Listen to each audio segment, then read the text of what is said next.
All rise. Chandler Municipal Court is in session. Honorable Judge Nolly presiding. Proceed.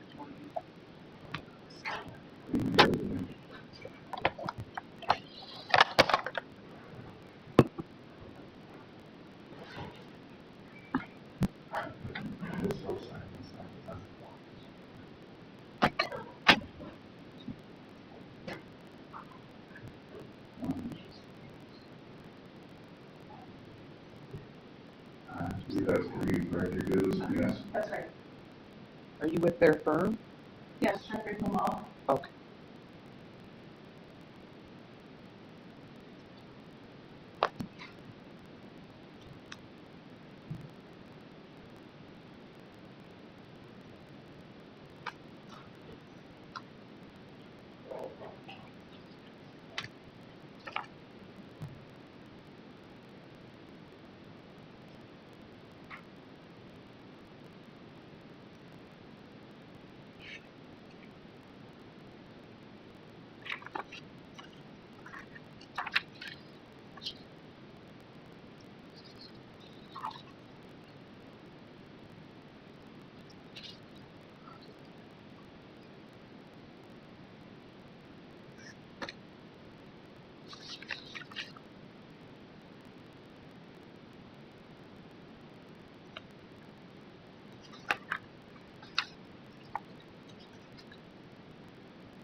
This hearing that's set for September 15th is not a hearing. It's a status conference? Right. Correct. But there's not going to be testimony.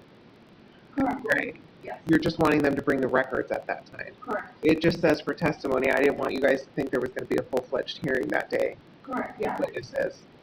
Okay.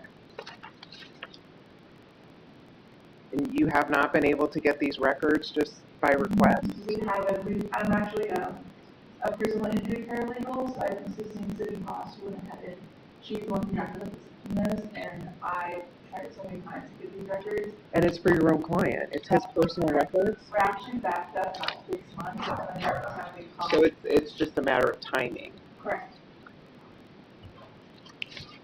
How are these? These are all related to events you intend to present? Yes. In terms of the defendant, I believe we have he did a Rule 11 screening on Wednesday. Alternatively, medical records is going to be in relation to the incident as well as the defendant.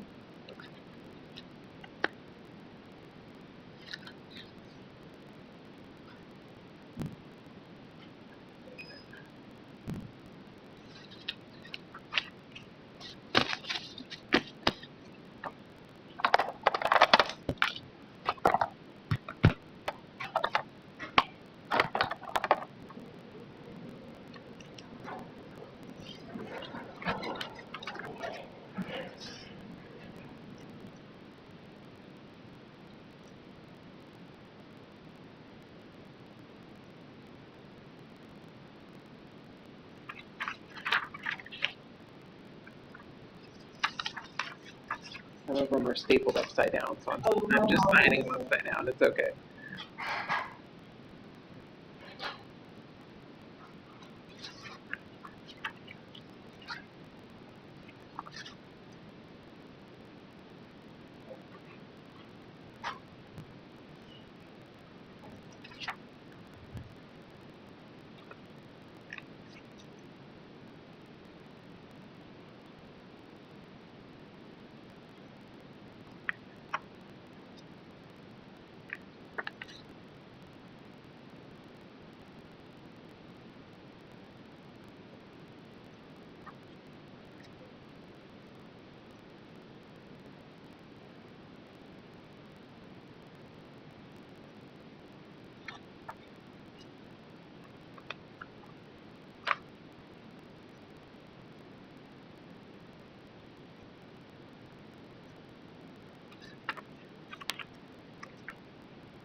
Just go ahead, have a seat. Let me with the show.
All right, there you go.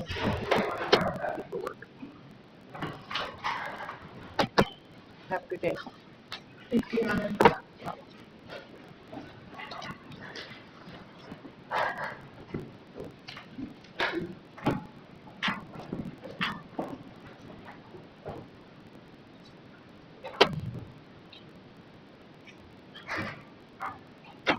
Good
morning. Can I get number 1?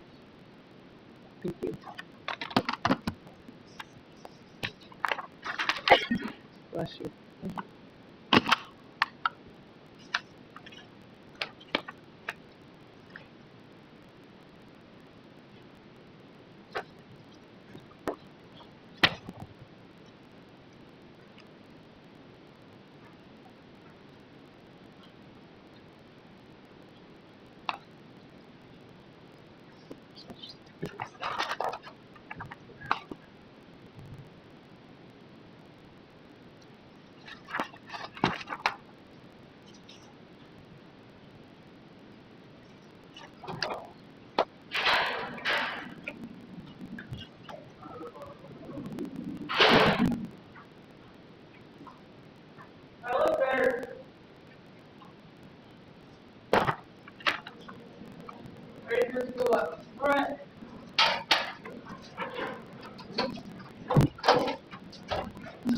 Good morning. What's your name? Riley Smith. Date of birth? What? Your date of birth? 5994? Is your mailing address still the P.O. Box 238? Yep. What's a good phone number for you? 480-758-9645. Why didn't you come to court? My son has visiting on that. He has scheduled DCS visiting on that day. So why didn't you come before to have it changed? I couldn't. Or after when you missed it? I didn't know I could do that. Well, you can't just miss court, so what was your plan? I was gonna call. You can't call. Okay, but you didn't do anything is the point, right? Yeah, So you can't miss court. I missed it on Tuesday. And I DCS visiting, and then I have a bunch of DCS cards to do. Right, but you missed it July 28th, and it's August 28th, and you didn't do anything with it until you were arrested, okay? So that doesn't tell me that you're interested in taking care of this. I'm sorry, I am. I really am. I'm trying to take care of my son. Well, taking care of your son, it means that you need to be there, right? You're right. You're absolutely right. Yeah, so if you get warrants and you're held in custody for a misdemeanor case. And then I get go to jail. You're right. Right. So I will reset your court case. I'm going to give you a new court date. I'm going to release you OR today, but this is it. Okay, thank you so much. Okay, if you fail to appear next time and get a warrant, I know you're saying you won't. I know I won't. I'm just letting you know that if you do fail to appear again and there's a warrant issued, you're going to anticipate having to pay bond to get out. Okay. They're not going to let you out OR because that'll be the second time you fail to appear. All right, thank you. Thank you. Thank you. Okay, you're welcome. You'll get a new court date back there in a minute, and then you'll be on your way. All right, thank you. Oh, Miss Smith? Yeah? Your date's going to be September 22nd at 1:30. You'll get that in writing. Okay, thank you. All right, thank you.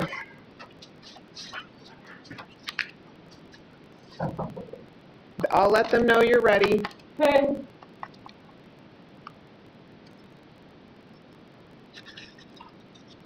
I'll take number 2. Thanks. Thank you. You're welcome. Good luck.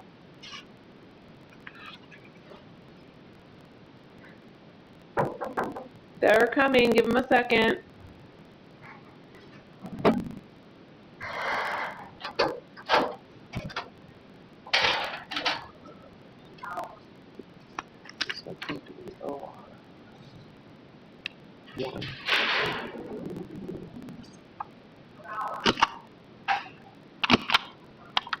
Over here, ma'am.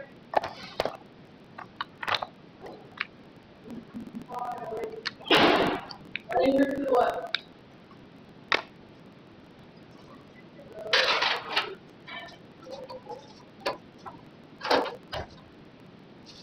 Good morning. What's your name? My name is Kristen Last name? Sim, Date of birth? 10/17/76. And you still live on Ocotillo, apartment 34? Is your phone number 480-580-2336? Perfect. Okay, you're here this morning because you were cited for 1 count of disorderly conduct and 1 count of assault. Both of those charges are Class 1 misdemeanor and domestic violence offenses. The maximum penalty that could be imposed under Arizona law is up to 6 months in jail, up to $2,500 in fines plus surcharges and assessments, and up to 3 years of probation. At a minimum, if you were found guilty of either of these offenses, you'd be required to complete a counseling program. There's also some mandatory fees that total about $185 plus a $20 first responder death benefit assessment. Important to know on domestic violence cases is that if you have 2 convictions on your record for domestic violence, a 3rd case or more filed within 7 years can be filed as a felony requiring jail. So that's just an advisement that it gets more serious with priors. Conviction of a criminal offense may also have collateral consequences, including but not limited to immigration penalties. You have constitutional rights, of course, associated with your case. You have the right to be presumed innocent. The state has the burden of proving you guilty beyond a reasonable doubt at trial. You have the right to remain silent. Anything you say can be used against you. You are being recorded this morning. You have the right to the assistance of an attorney. You may qualify for a court-appointed attorney. You have the right to a trial. In this type of a case, it is a trial to a judge, not a jury. At your trial, you have the right to confront and cross-examine the state's witnesses against you. You have the right to compel witnesses to come to court and testify on your behalf free of charge. And if you're found guilty, you have the right to appeal. If you fail to appear for a sentencing hearing set in your case for more than 90 days, you may give up your right to appeal. Any questions about your rights? No. Are you a veteran of the U.S. military? Okay, so I will enter a not guilty plea on your behalf. We're going to set your case to a pretrial conference. That's the time you're going to come back to court, meet with the state, see what the evidence is, and decide what to do. Are you going to come to court when I tell you to be here? I will release you on your own recognizance this morning. I'm imposing release condition number 1. Don't threaten, harass, or assault the alleged victim. Your court date is going to be September 22nd at 1:30 upstairs in courtroom 5. You will have that in writing. It has our address as well. Make sure you keep track of that court date. Come to court when you are scheduled. If you don't appear, a warrant can be issued for your arrest. You could be held in custody pending the outcome of your case. You could face additional charges for the failure to appear, and your case could proceed without you. So that's why it's so important for you to be here, okay? Do you have any questions? No. All right, they will come get you in just a moment and get you on your way. Thank you. Thank you.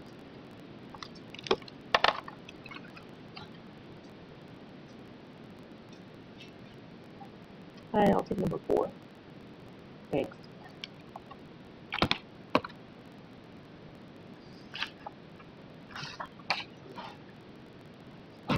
Scott Bigelow. Good morning, sir. You can have a seat at that table.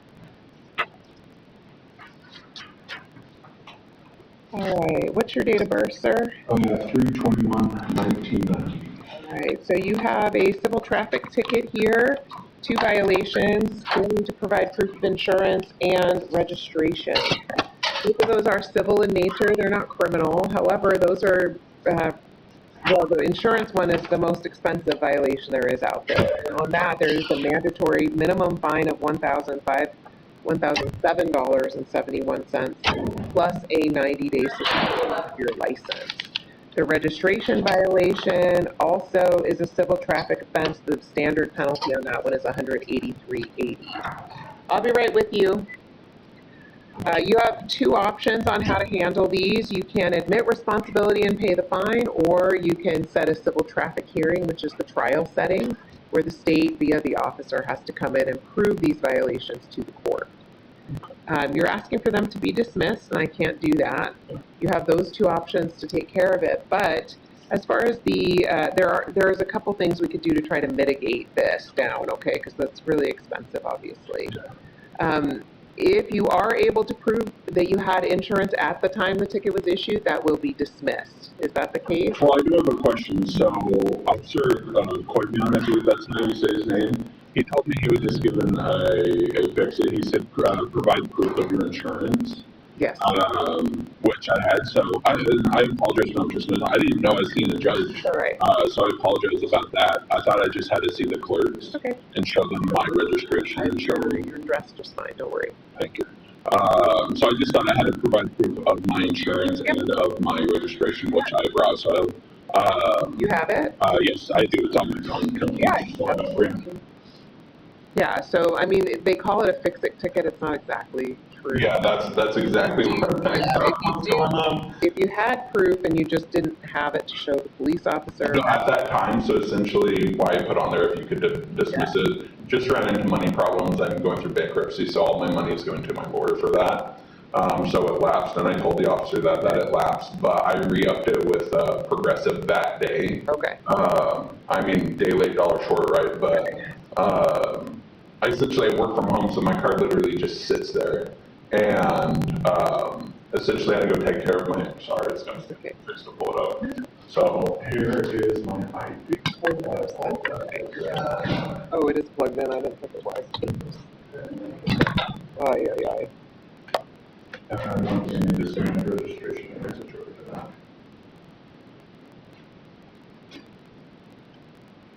Yeah, because when I was talking to Officer Corbin, he said that it was a fix-it ticket, so I didn't have to worry about the cost on that one. And that the registration ticket was $77. But when I scanned everything, I was like, oh my gosh, this is completely different ballpark. That is incorrect information. Yeah, so I was a little bit startled when I pulled everything up this morning when I came in here to get my registration.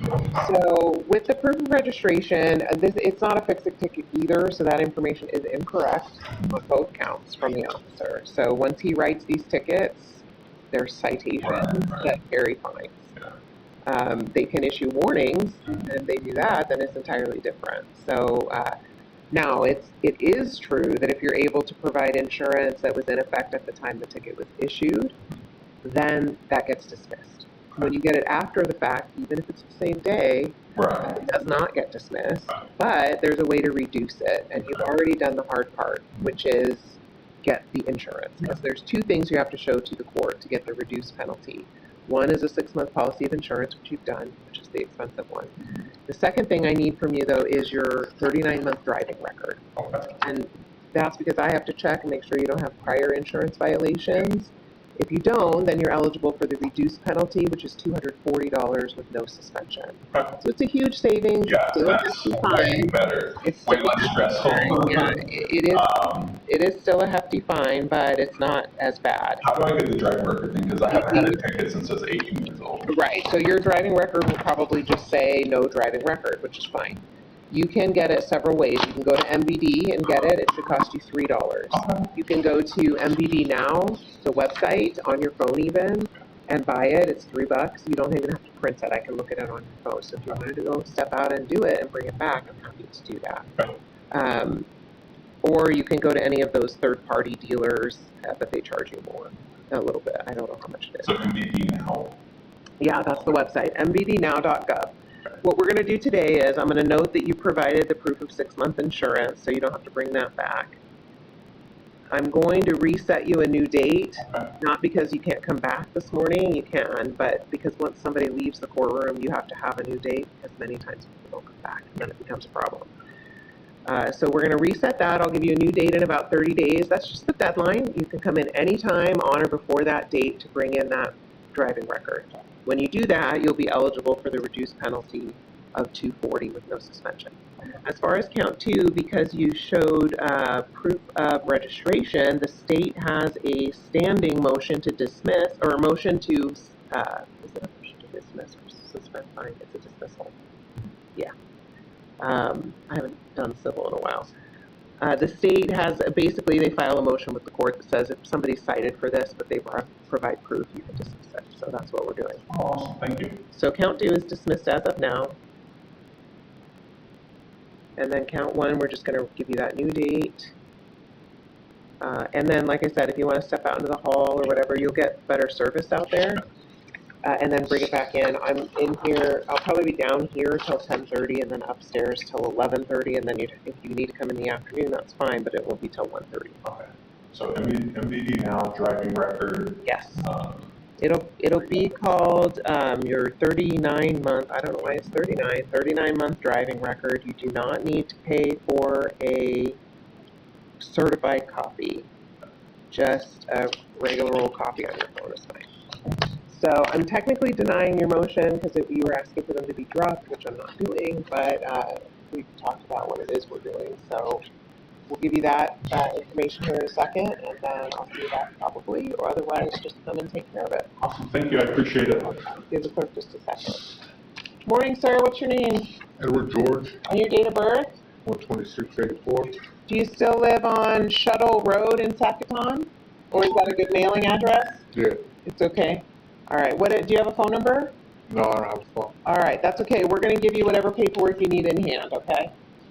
You're here today because you were cited for 1 count of open container. That is a Class 1 misdemeanor. The maximum penalty that could be imposed under law is up to 6 months in jail, up to $2,500 in fines, plus surcharges and assessments, and up to 3 years of probation. There is, the only mandatory minimum associated with this is a $20 first responder death benefit fee. Conviction of a criminal offense may also have collateral consequences, including but not limited to immigration penalties. You have constitutional rights, of course. You have the right to be presumed innocent. The state has to prove you guilty beyond a reasonable doubt at trial. You have the right to remain silent. Anything you say can be used against you. You are being recorded this morning. You have the right to the assistance of an attorney. You may qualify for a court-appointed attorney. You have the right to a trial. In this type of a case, it is a trial to a judge, not a jury. At your trial, you have the right to confront and cross-examine the state's witnesses against you. You have the right to compel witnesses to come to court and testify on your behalf free of charge. If you're found guilty, you have the right to appeal. If you fail to appear for sentencing set in your case for more than 90 days, you may give up your right to appeal. Any questions about your right? No. Are you a veteran of the U.S. military? Okay. So you have a couple of ways you can proceed with this today. You can enter a not guilty plea. We'll set your case to a pretrial conference. That's the time you can come back to court, talk with the prosecutor, see what the evidence is against you, and decide what to do from there, including going to trial if you want to do that. Or you can plead guilty directly to the court this morning. If you do that, then your sentence would be up to me. I intend to just give you time served plus the $20 that's required, and that would resolve your case. But that decision is entirely up to you. What do you want to do today? Oh, guilty. You want to plead guilty? Okay, you're proceeding without the assistance of a lawyer. You understand you always have the right to have a lawyer with you. Technically, I'm sentencing you to jail, but it is going to be time served. But you may qualify for a court-appointed lawyer. Do you want to proceed without a lawyer? Yeah. I have to go through the immigration advisory with you, even if it doesn't apply to you. If you are not a citizen of the United States, pleading guilty to a criminal offense may affect your immigration status. Admitting guilt may result in deportation, even if the charge is later dismissed. Your plea of guilt could result in your deportation or removal, could prevent you from ever being able to get legal status in the United States, or could prevent you from becoming a U.S. citizen. Are you on probation or parole anywhere? Yeah. You're on probation now? Where are you on probation out of? Now county. Okay, now, pleading guilty to a new criminal offense can be considered a violation of your probation out in Pinal County. So while I can tell you today that I'm going to give you time served and wrap this case, you can violate your probation there, and there could be additional penalties. Do you want to check into that first? Yeah. Yeah, I think that's probably a good idea. All right, so we won't do that today. Instead, I'll enter a not guilty plea. We'll set your case to a pretrial conference. This will give you time to check in with your PO over there, okay? Because that case is probably far more serious than this one is. Those penalties could be worse. So check on that before you decide what to do here. You are going to come to court when I tell you to be here? Yes, ma'am. All right, I will release you on your own recognizance this morning. No special release conditions apply. So we'll have a new court date for you in just a minute. Keep track of that court date. Come to court when you are scheduled. If you don't, a warrant can be issued. You could be held in custody pending the outcome of your case. You could face additional charges for failing to appear, and your case could proceed in your absence. So please make sure you come to court, okay? Right. Any questions? All right, they will come get you in a moment and get you on your way.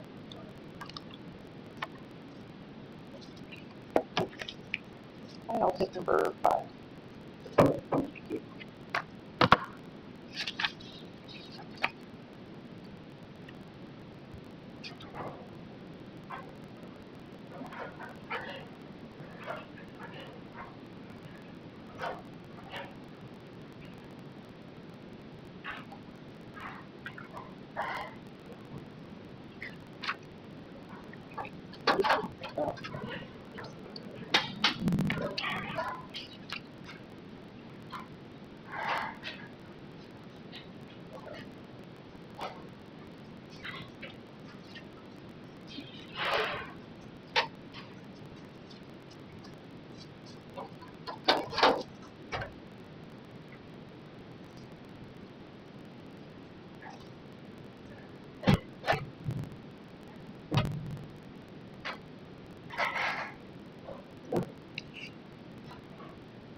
Morning, sir. What's your name?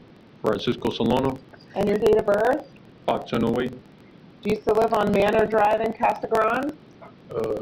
I was recently living in 3330 South Gilbert Drive, but I'm moving back to Casa Grande.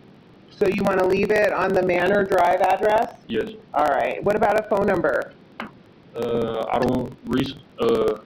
I don't got a phone right now because it's getting taken, so I need would I be? That's okay. You don't have to have one. We ask for it only because we can send out text reminders of your court date. So when you get one, you can let us know. Can I tell you a different number? Yeah, sure. 480 Uh-huh. 547 5999. All right. We'll put that one, and then you can always update it, okay? Yeah, that one's my mother's number. She'll answer. She'll help you. All right. Okay. So you're here today because you were cited for 1 count of threatening and intimidating. That is a Class 1 misdemeanor. The maximum penalty that could be imposed is up to 6 months in jail, up to $2,500 in fines, plus surcharges and assessments, and up to 3 years of probation. This is considered a domestic violence offense, so that means that if you're found guilty, you would be required to complete a counseling program because that's required under Arizona law. Yes, ma'am. Also important to know on domestic violence cases is that if you have 2 convictions on your record for domestic violence, a 3rd case or more filed within 7 years can be filed as a felony requiring jail. So Yes, ma'am. that's just an advisement that it gets more serious with priors. Conviction of a criminal offense may also have collateral consequences, including but not limited to immigration penalties. Yes, ma'am. You have constitutional rights, of course, associated with your case. You have the right to be presumed innocent. The state has the burden of proving you guilty beyond a reasonable doubt at trial. You have the right to remain silent. Anything you say can be used against you. You are being recorded this morning. You have the right to the assistance of an attorney. You may qualify for a court-appointed attorney. You have the right to a trial on this type of a case. It is a trial to a judge, not a jury. At your trial, you have the right to confront and cross-examine the state's witnesses against you. You have the right to compel witnesses to come to court and testify on your behalf free of charge. And if you're found guilty, you have the right to appeal. If you fail to appear for a sentencing hearing set in your case for more than 90 days, you may give up your right to appeal. Yes, ma'am. Any questions about those rights? No, ma'am. Are you a veteran of the U.S. military? Can you repeat that? Are you a veteran of the military? No, ma'am. Okay. So today I am going to enter a not guilty plea on your behalf and set your case to a pretrial conference. That's the time you're going to come back to court. meet with the state, see what the evidence is against you, and decide what to do from there. Will you come to court when I tell you to be here? Yes, ma'am. I will release you on your own recognizance this morning. I'm imposing release condition number 1, do not threaten, harass, or assault the alleged victim. Number 3, do not return to the scene of the alleged crime. Number 5, do not initiate contact of any nature with the alleged victim. And number 6, do not possess any weapons. Yes, ma'am. Your court date, you'll have your court date in writing in a few minutes back there. Keep track of that court date. Come to court when you are scheduled. If you don't, a warrant can be issued. You could be held in custody pending the outcome of your case. You could face additional charges for failing to appear, and your case could proceed in your absence. So that's why it's so important to be here. Yes, ma'am. No questions? No, ma'am. All right, they'll come get you in just a minute.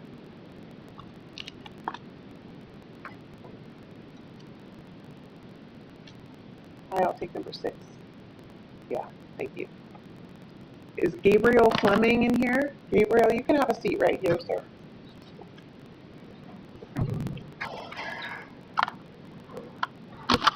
Good morning. What's your date of birth? 11/20/2001. All right, so you did have a court date back on the 17th. This is because I'm following up with you on that DUI plea. So there were some requirements. You've got suspended jail. You got to follow up with those requirements. Otherwise, you're going to end up serving that suspended jail time.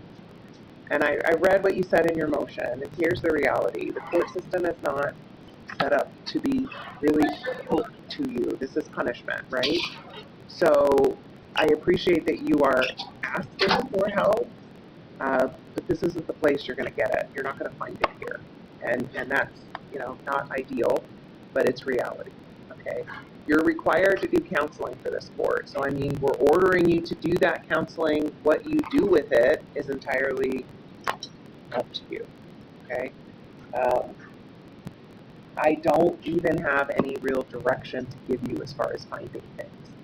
Do you have any type of insurance, state or private? Or are you eligible, do you know? For like a house?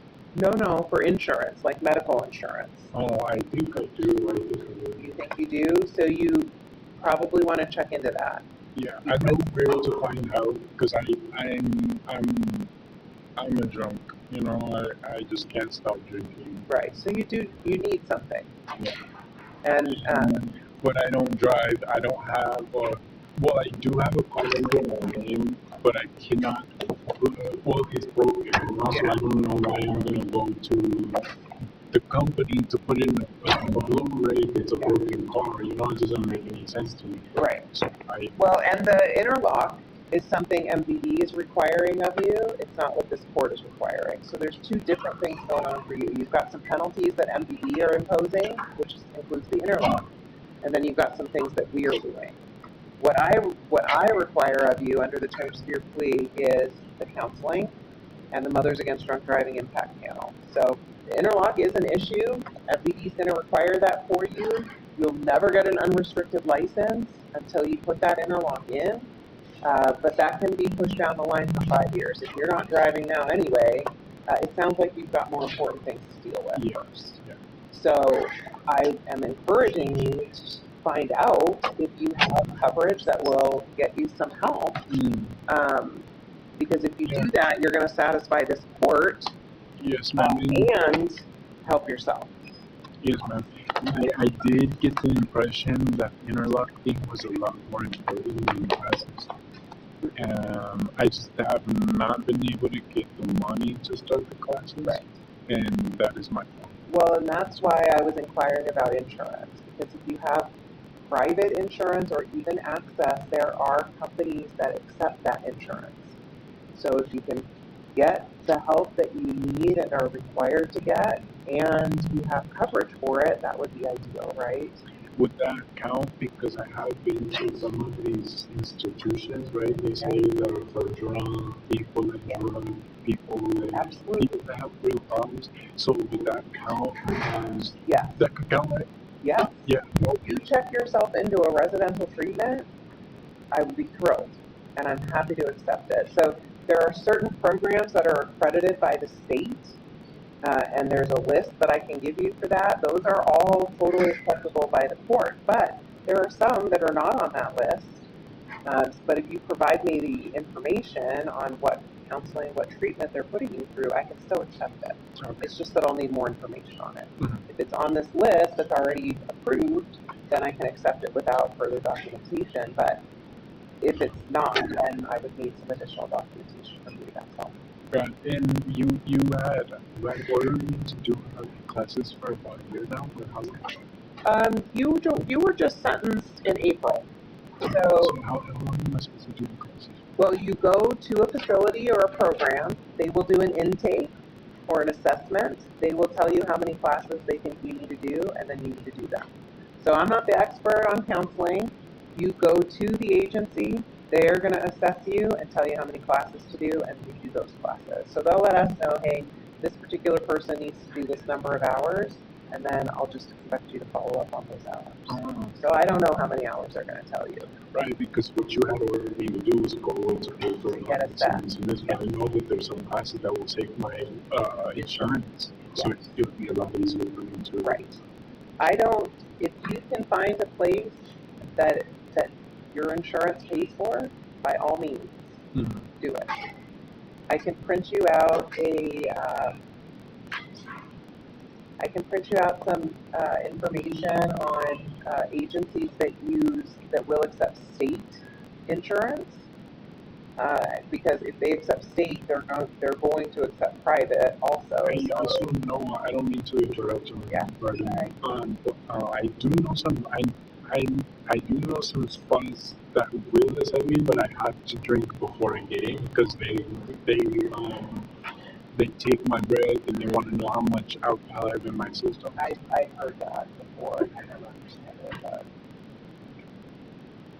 yeah, you can check out these different agencies, find one that suits you, and then get in. Okay? I mean, you look like you're ready and you need it, right? So we'll do this. You do currently have a warrant. We'll get that quashed, and then I'm going to reset your review out to the end of the year. I'm sorry. I'm going to set the next review date for you out to the end of the year, so that if you get into a program, if it's inpatient, that's great. Even if it's outpatient, it's going to give you some time to work on it, and then give you time to send me documents so I know you're working on it. Okay, and there's not so never mind. There's not, so you're not going to have a warrant. I'm going to give you a new review date of December 18th. December 18th is not a court date that you need to come to court, but it is the deadline for you to provide documentation so I know you're working on your counseling. So when you go to a place, they're going to give you information when you register, they're going to give you information when you complete classes, you're going to send those updates to me. Then I'll know you're working on it. When you're finished with that counseling, you're going to get credit for your suspended jail time. And then the only other thing you have to do for us is the Mothers Against Drunk Driving Impact Panel. Okay. So you don't have to raise your hand. We're not in class, but go ahead. How do I do the mothers? I'm going to tell you. I'll give you that information too. So these pieces of information, these are the companies that accept access. They also accept private insurance. So that's just kind of a short cheat sheet for that. This page is called your sentencing requirements order. This is the one telling you that you have to do the classes and the impact panel through MAD. It also gives you the deadline. Highlighting all the important stuff on here for you. So this first thing in yellow is the counseling. You can go to any accredited agency. The forms I filled out for you, those are all accredited. Or there's a website down here you can go to where there's like 400 that are listed there. So any of those are fine. The Mothers Against Drunk Driving Impact Panel website to register is also highlighted right here. Your deadline now is going to be December 18th. And remember, you don't have to come to court that day, just get me documents. Okay, you can drop them off here, or you can mail them, email, or fax, and that information is highlighted down here as well. Okay? So give the clerk a few minutes, he'll get your warrant quashed, and then give you that new information. So some of this thing is kind of exactly like the treatment for the drugs and alcohol? Yes. Okay. Yeah. So it's going to be threefold, really. You're going to get that for the court, you're going to do it for MVD, and you're gonna do it for yourself because you said that you need to do that. All right, do you have any questions? No, ma'am. All right. Give the clerk just a minute. You can stay seated right there until your paperwork's ready, and then you'll be good to go. Good luck to you. Thank you. Are you feeling all right? You don't look like you're feeling very good right now. No, I drank a little bit today. In the morning I was drinking real alcohol. Okay. Because in the morning I get up a little bit and I just Yeah, you start drinking. look like, yeah, you look like you're having a rough morning, so I hope that you do get some help. Thank you. All right, you're welcome, sir. Good luck. I'm sorry for the delay, sir. What's your name? Hernandez Olivas, Antonio, And your date of birth? 12/14/2003. And do you still live on Ray Road, Apartment 1 here in Chandler? All right, is your phone number still 480-912-0353? Yes, ma'am. Perfect. Okay, you've got a couple of things going on this morning. Obviously, you were arrested yesterday or last evening for the assault and disorderly conduct. You had also previously been issued a ticket back on July 25th for one count of driving on a suspended license. Your court date on that was August 18th. Oh, When you didn't come to court, you also picked up a failure to appear charge and a warrant. So you do have a warrant. Well, the warrant's been canceled now that you were arrested on it. But what I'm going to do is take care of your initial appearance on both of these cases. I'm going to end up giving you a new court date to come back to take care of both. Okay? So the driving on a suspended license charge and the assault and disorderly charges are all Class 1 misdemeanors. The maximum penalty that could be imposed is up to 6 months in jail, up to $2,500 in fines, plus surcharges and assessments, and up to 3 years of probation. The only mandatory minimum on the driving on a suspended license charge is a $20 first responder death benefit assessment. On the disorderly conduct and assault, those are domestic violence cases, so if you were found guilty on that, you would be required at least to complete a counseling program. There's also some fees that total about $185, and then a $20 first responder death benefit on those as well. Important for you to know on domestic violence cases is that if you have 2 convictions on your record for domestic violence, a third case or more filed within 7 years can be filed as a felony requiring jail. That failure to appear charge is a Class 2 misdemeanor. The maximum penalty on that is up to 4 months in jail, $750 in fines plus surcharges, and up to 2 years of probation. The only mandatory minimum on that, again, is that $20 assessment. Conviction of a criminal offense may also have collateral consequences, including but not limited to immigration penalties. You have constitutional rights, of course. You have the right to be presumed innocent. The state has the burden of proving you guilty beyond a reasonable doubt at trial. You have the right to remain silent. Anything you say can be used against you. You are being recorded this morning. You have the right to the assistance of an attorney. You may qualify for a court-appointed attorney. You have the right to a trial on these types of charges. It would be a trial to a judge, not a jury. At your trial, you have the right to confront and cross-examine the state's witnesses against you. You have the right to compel witnesses to come to court and testify on your behalf free of charge. If you're found guilty, you have the right to appeal. If you fail to appear for a sentencing hearing set in your case for more than 90 days, you may give up your right to appeal. Any questions about your rights? Are you a veteran of the U.S. military? All right, so today I am going to enter not guilty pleas on your behalf. We're going to set your cases to a pretrial conference. That's the time you're going to come to court, meet with the state, see what the evidence is against you, and decide what to do from there. Will you come to court when I tell you to be here? yes, ma'am. I will release you on your own recognizance today. I'm imposing release condition number 1. Do not threaten, harass, or assault the alleged victim. All right, we'll have paperwork for you shortly. Your court date will be on there. Make sure you keep track of that court date. Come to court when you are scheduled. If you don't, a warrant can be issued for your arrest. You could be held in custody pending the outcome of your case. You could face additional charges for the failure to appear, and your case could proceed in your absence. Do you have any questions? What's that $20? I'm sorry? My bad. What's that $20? $20? Yes. So the legislature passed a statute that says if you are convicted of a criminal offense, there is an automatic $20 first responder death benefit assessment. It goes into a fund that benefits first responders injured. Okay. So it's required by law, and it applies on all criminal convictions. So we just tell you that ahead of time. All right. I just wanted to ask that question on that. Okay. So you're going to have your paperwork in a minute. Keep track of that court date comes when you're scheduled. Otherwise, you'll get a warrant, okay? Okay. You've already had one issued, so don't risk it. All right. They'll come get you in a second and get you on your way. Any questions? No, ma'am. I appreciate it. All right. Take care, sir. Have a good day.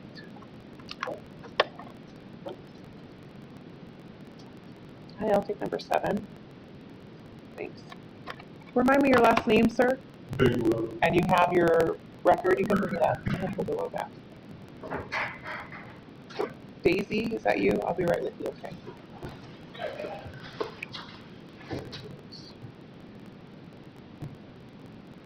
Perfect, thank you. So you are eligible for that reduced penalty, so it'll be $240 with no suspension of your license. You can set up a payment plan. You do not have to pay anything today. Okay. That's how you want to resolve it? Yeah. All right, so you can disregard, of course, that next court date because you took care of it today. And then once you get your paperwork here, head back to the front counter or go to the kiosk, check in, but press the button that says you just came out of a courtroom. And that will get you up to a window where you can set up a payment plan. All right, you're welcome. The clerk will be real fast. You'll be on your way soon.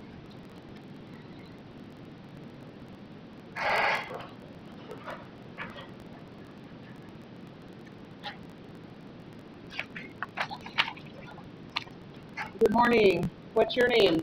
Dominique Last name? Nichols, And your date of birth? 2/14/1994. Do you still live on Peoria Avenue in Phoenix? No. Do you have a new address? Oh, do you know it? I'll take it. It's okay if you don't know it. We're going to give you your paperwork in writing, Okay. and then you can update it next time you're here. Okay. Okay. Is this phone number still good? 602-928-9671? It's 602-528-9671. 528. All right. All right. We'll get that updated because we can send you text reminders of your court date, so that's good. All right. So you're here this morning because you were cited for 1 count of assault, 1 count of disorderly conduct, and 1 count of interference with a public official. These charges are all Class 1 misdemeanors.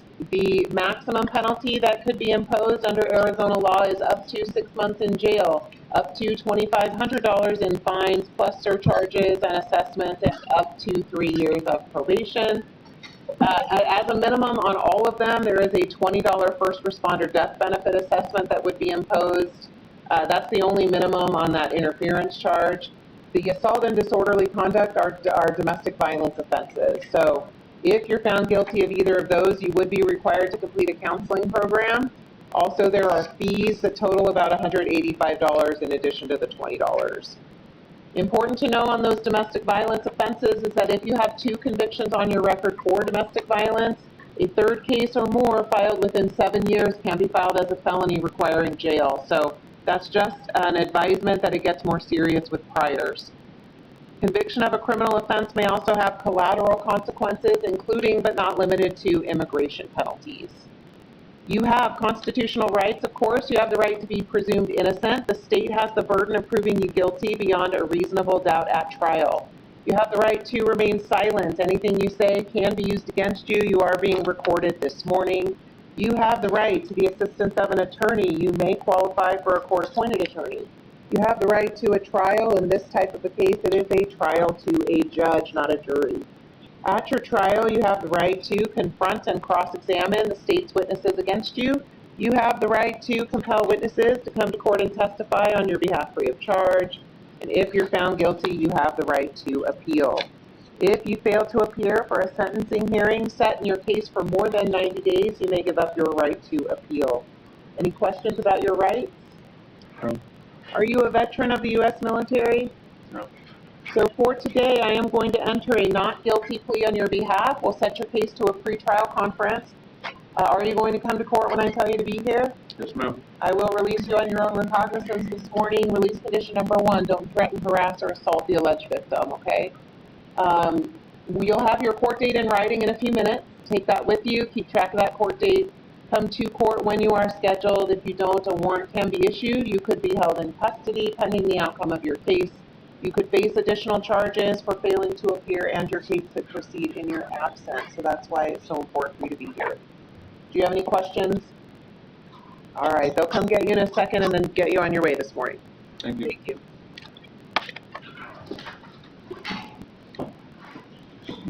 Hey, I'm done with the gentleman I have in court, and then I'm going to need a few minutes. Thank you. Daisy, you can come on up, have a seat here. Thank you so much. Have a good day. Nice day.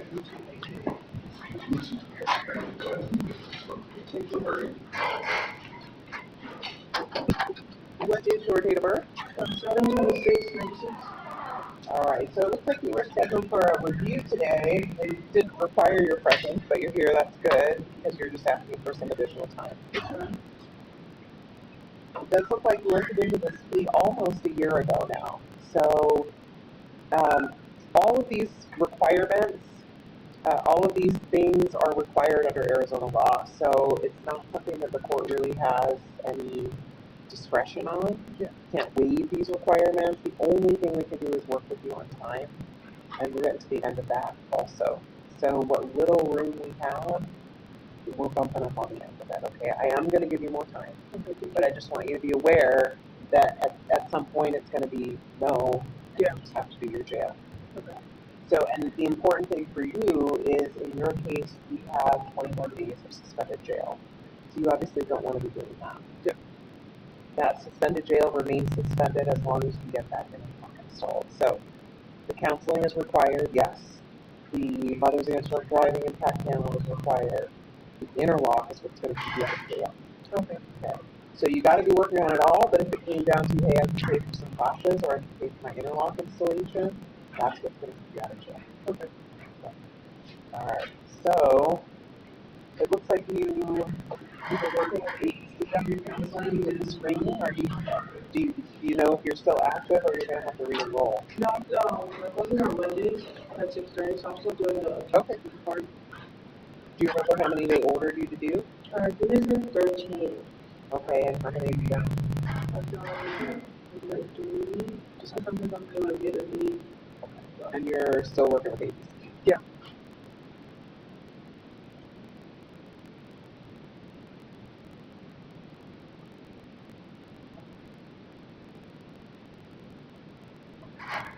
Alright, I'm going to reset your review.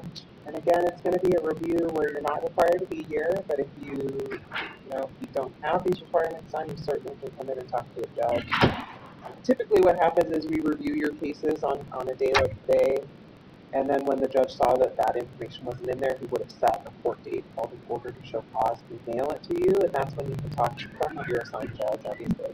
But that's when you come in and talk to him about those requirements. But you're here today, and we'll take care of it before this morning. Thank you. I'm going to reset your review to December 18th. But that, you got to know, that's the date. You have to have that interlock in by then. You should be done with your counseling by then and the impact panel, but you've got to have the interlock in. Okay. So you have any places then? For interlocks? Oh, just Google it. Yeah. There's tons and tons, and the court doesn't make any recommendations. We don't have any. We don't care who you go to. Just anybody.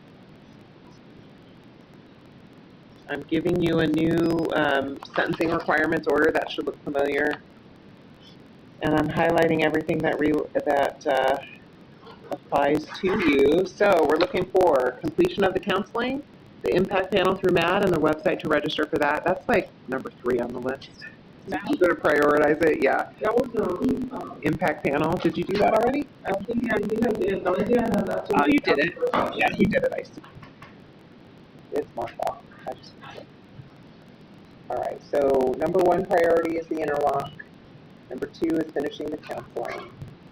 And then once you do that interlock, then we'll set a review with you a year out, because we have to make sure it's been in your car for a year. Once we get to that point, you will get credit for that suspended jail, and then all you'll be responsible for is the fines and fees. Okay, and you can set a payment plan. Those are the least of your worries. You never go to jail for those. You don't get a warrant for those. You just go to collections, which is bad, but it's not the worst.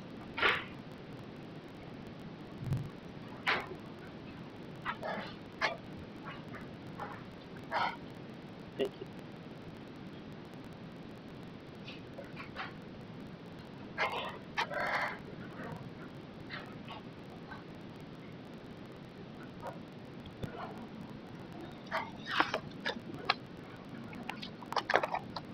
All right, so there's only two things I'm highlighting on here for you: completion of the classes and installation of the interlock.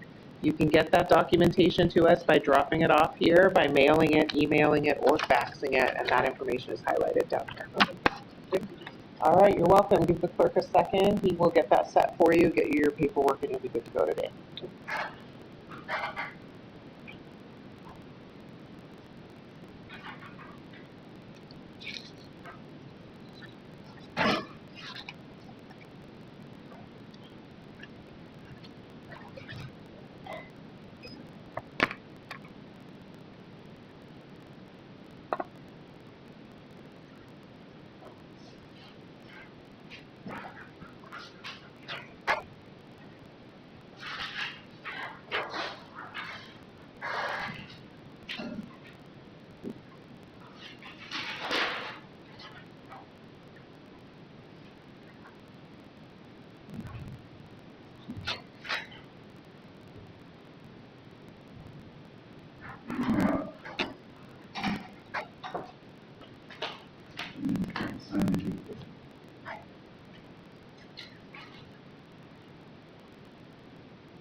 Horacio Vega.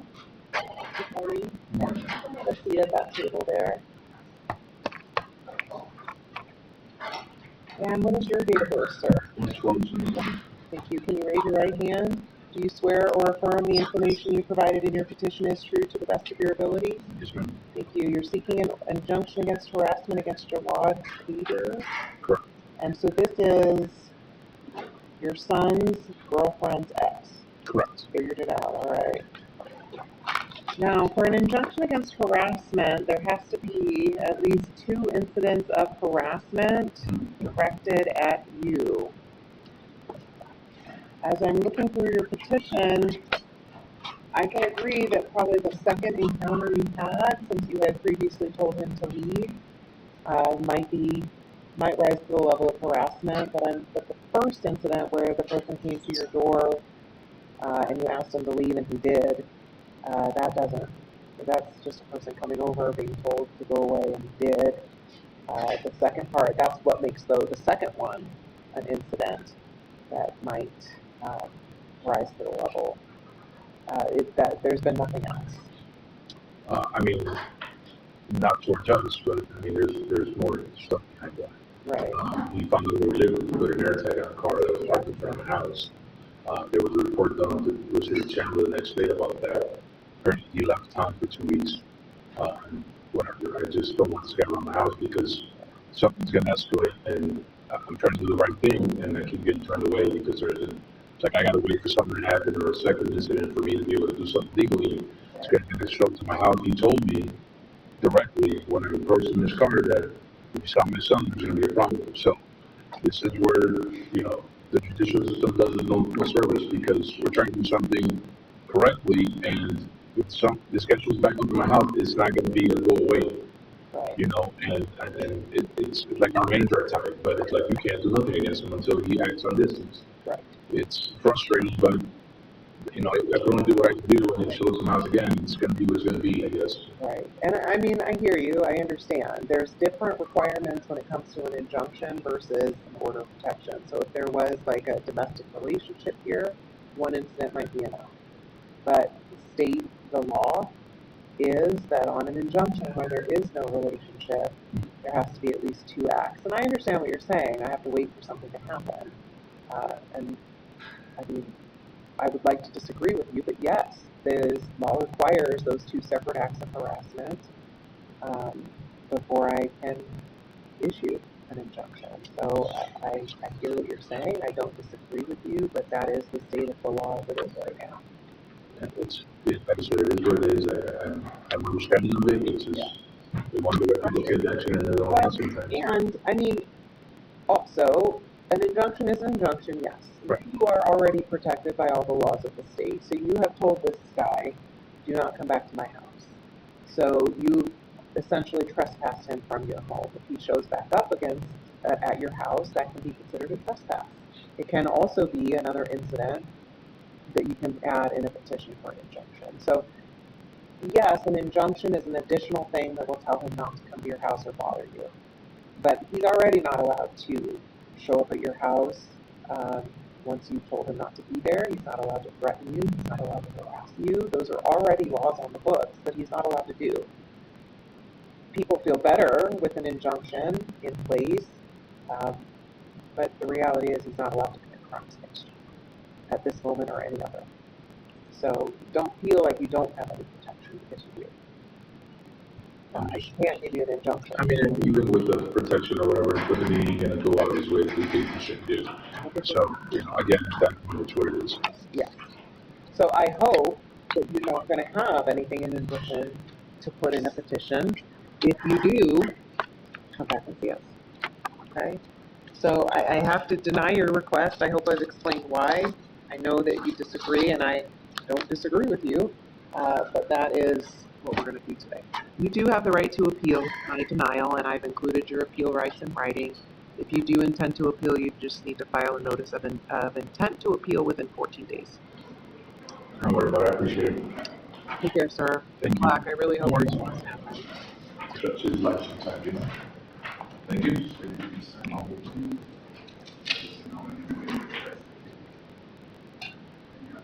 Thank you. John, good luck, sir. John Maldonado.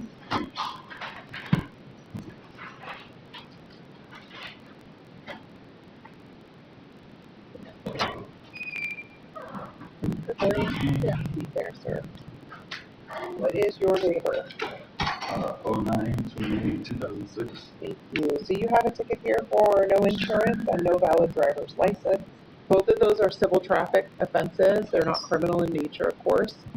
The typical fine on a civil traffic violation, the maximum is $250 plus surcharges. But on that, on that insurance violation, that's actually the most expensive violation there is, and it's $994.35 plus a 90-day suspension of your license. So that's the bad news. There is some things we can do, but I have to go over that first.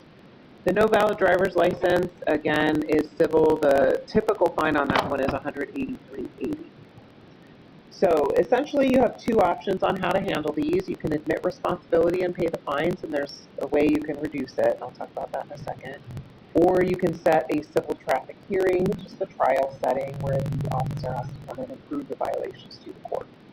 These aren't moving violations, so you can't go to defensive grounds. As far as the insurance violation, so if you had insurance at the time, you just didn't have proof of it, if you can show me that, then it gets dismissed. That's the best case scenario.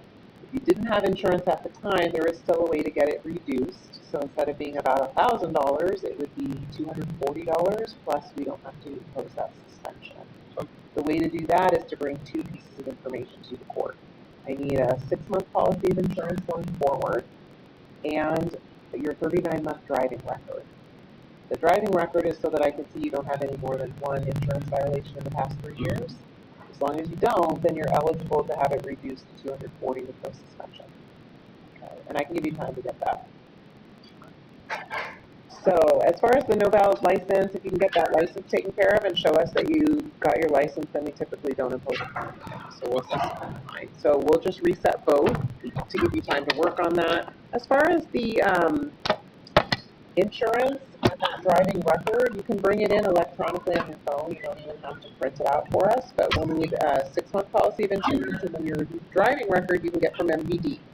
You go to MVD and get it. It should cost you about $3. You can go online to MVD's website, which is mvdnow.gov, and pay $3 and you can print it out or just show it to us on your phone, like I said. And then the driver's license, obviously, you know what to do with that.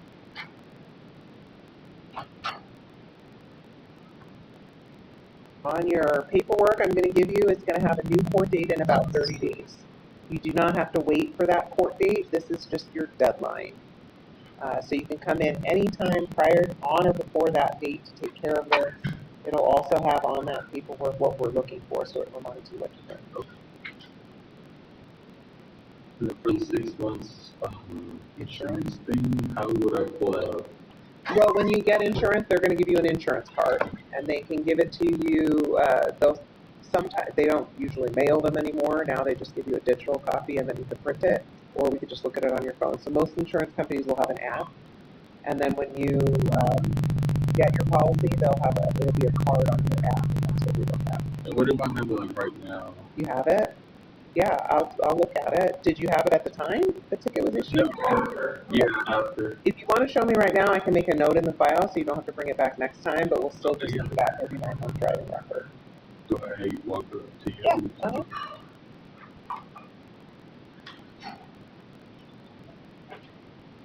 I can't see it from there. Sorry, kids.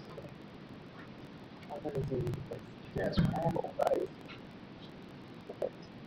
So with that, all I need from you is that driving record. So you can get that, like I said, online.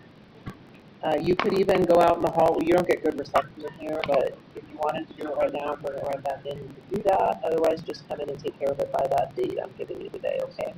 Okay. Let me change this note so I can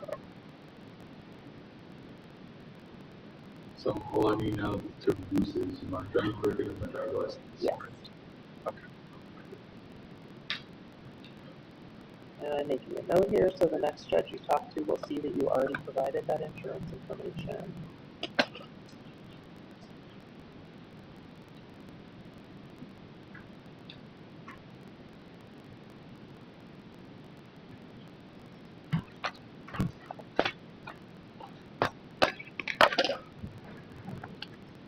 All right, we'll give you that information when you are good to go.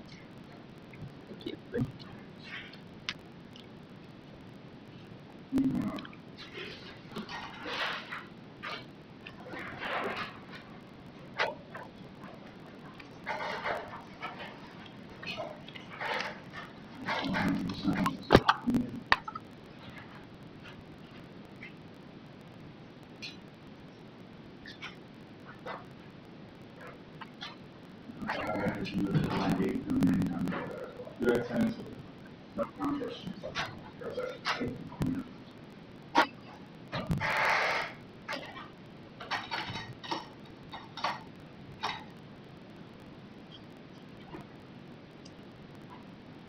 Creed Price.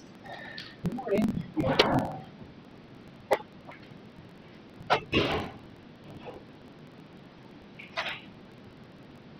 Alright, and what is your birthday? 9/1/1999. So the only violation you have outstanding here is the no valid driver's license. You provided a copy of it. You got it reinstated? Yes, ma'am. Alright. So I can't dismiss that charge, but with proof of your driver's license, I can impose a 0 fine, so they'll take care of it with a 0. And it's a violation, so there's no points associated with it. Okay. Is that what you want to do today? Yes. All right, give the clerk just a second. He'll give you paperwork showing you that it's a 0 fine. That'll be your proof to go, and then you're good. Do I need to do any other extra steps or? Is it No, just- because the 2 violations, one was dismissed last time you were here, and this one's a 0, and so it's close to gone. Yeah. Gotcha. All right, give him just a second, okay? Thank you. You're welcome.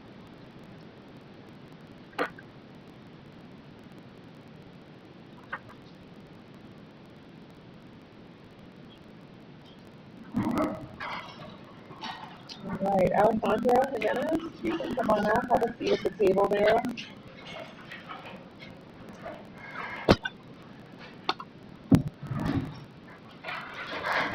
All right, what is your date of birth? October 21st, 2000. Okay, so you're following up on your, the requirements under that plea. If you finish your sentence, what else is she doing? Okay, so we did get proof that you enrolled in your home detention program. You finished with it by now, right? Yes, I also have a signed document. I'm supposed to Okay. within 10 days. Yeah, they'll send us a copy of it, but I can take it from you. Yeah, wait. Okay. Thank you. We'll make a copy and get this back to you. Thank you. All right, so that takes care of the jail and the home detention. And then as far as what else is required, it's going to be the counseling process, the impact panel through NAD, and the admission interlock. So do you remember getting what we call a sentencing requirements order? Yes, I do have it. And I also have an interlock installed. I have my restricted license on screen. I can take proof of your interlock installation too, if you'd like to give that to me. I have my real license as well. I don't even need that. You're good. You don't need that.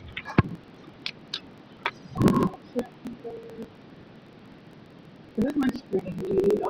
Yeah, bring me all that you got because, so the way we usually do this, just so you know for future reference, we give you that sentencing requirements order because you're totally fine coming in and talking to us. Don't get me wrong. But we try to set it up so that people don't have to come in constantly because it takes time out of your life and you've got a lot going on. So the idea is for you to go do your stuff and then you can provide the documentation to us. You can do it like you're doing now and dropping it off, or you can even email it to us. And the judge had set your deadline for providing that documentation for December 11th.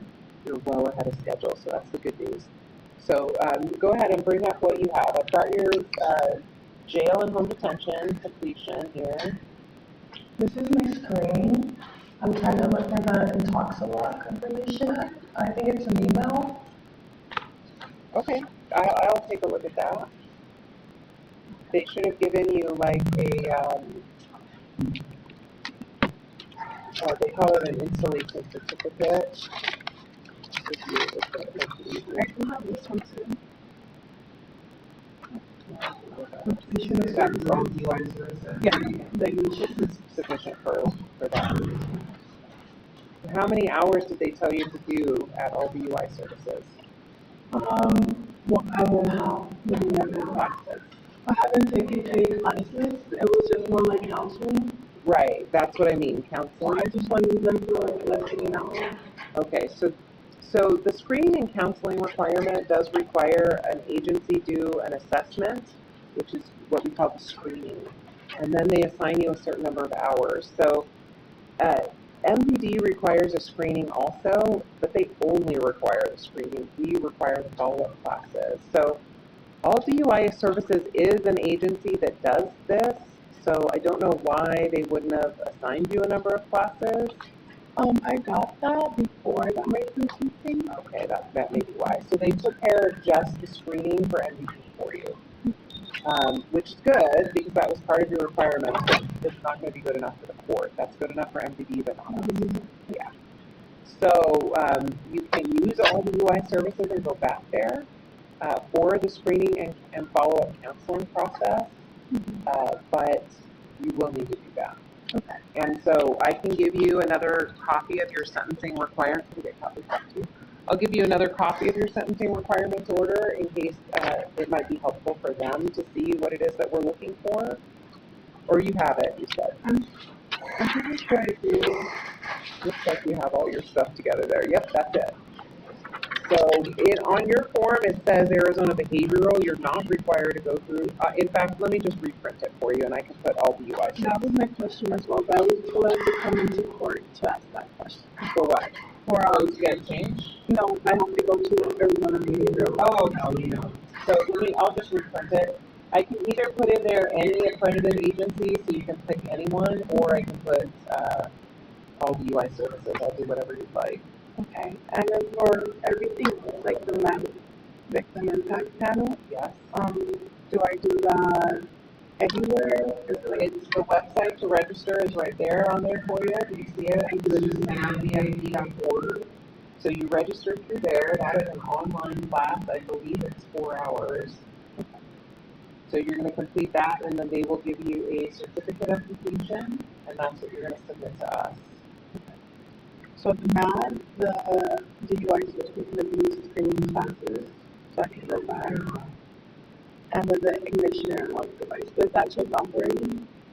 The installation is checked off, but we will follow up. Well, no, because I don't think you gave me the interlock installation yet. If not, I don't know exactly. Yeah, you're way ahead of the schedule. Okay, so don't panic on anything. We were just sending like this month, so I've never seen anyone come in this fast. So you are well ahead of schedule. Don't worry. I'm going to end up giving you. I'm not going to even change your review date because it's so far in the future. But I'll tell you how you can get that information to us. I can email them on Yes. Okay. Yeah. So if they emailed you your installation certificate, then you can just forward that right on over to us. All right.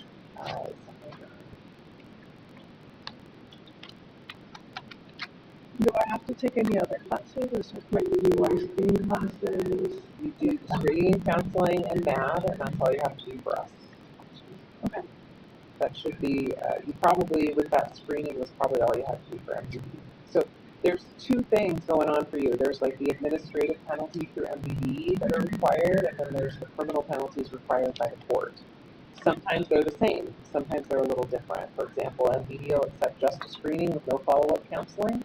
The court requires the screening and the follow-up counseling. The court requires the interlock for a period of 12 months. Sometimes, I don't think on yours, but sometimes MVD requires it for 18 months. So it can get confusing, but yeah, it is different for the court and all right, so we're going to get you a new order here. I did make a note that you completed home detention and jail.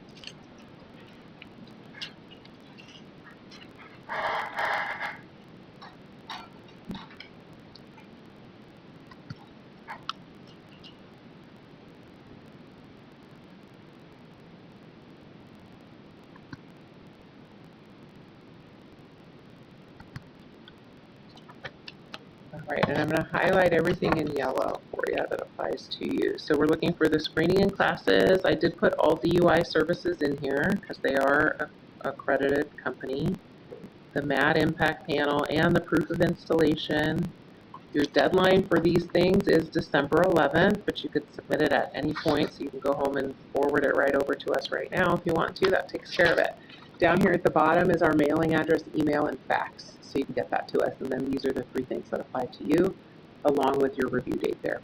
And we, judges, there's always a judge. I'm what we call the walk-in judge this morning. That means people who aren't really scheduled for court but need to see a judge because they have questions or what have you. We're always available like 8:30 to 11 and 1:30 to 4 during the week. No problem. Any other questions? All right, great. And this is her motion I have still here.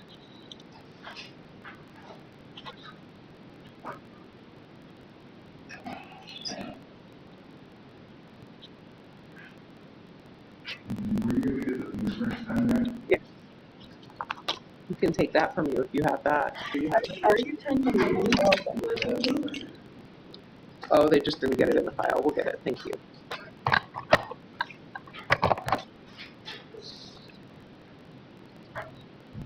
Brandon?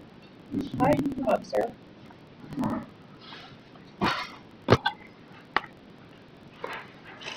You said you have your proof of insurance? Yes, ma'am. I'll take a look at that. That's perfect. Thank you. What's your date of birth, sir? 6/30/84. All right, thank you. They just, Did you get this after the tickets? yes, yes, ma'am.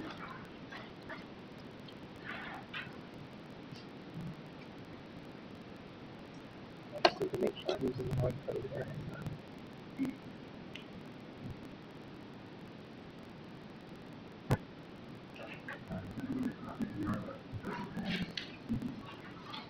Hopefully it was the last time you see me, right?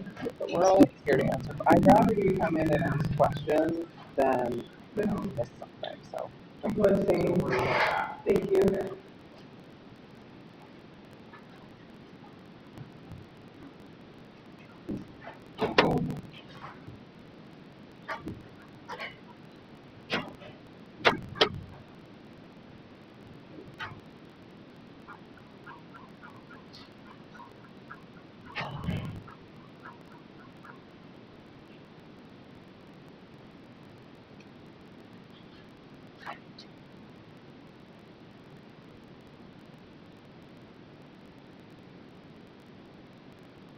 All right, with the proof of registration, or proof of insurance that you provided, I'll give you that back.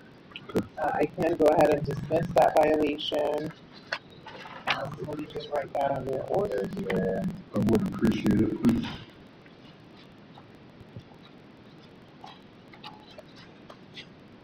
And that takes care of your ticket, because that was the only violation on there. Yes, ma'am. So here's a copy of your motion. The bottom is the court order dismissing count 1.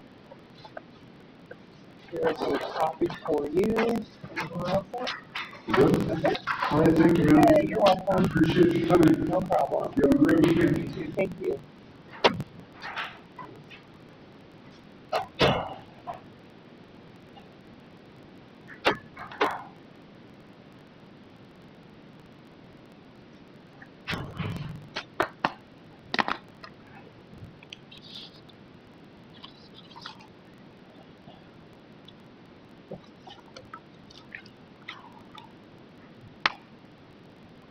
Hi, I'll take number 8. Thank you.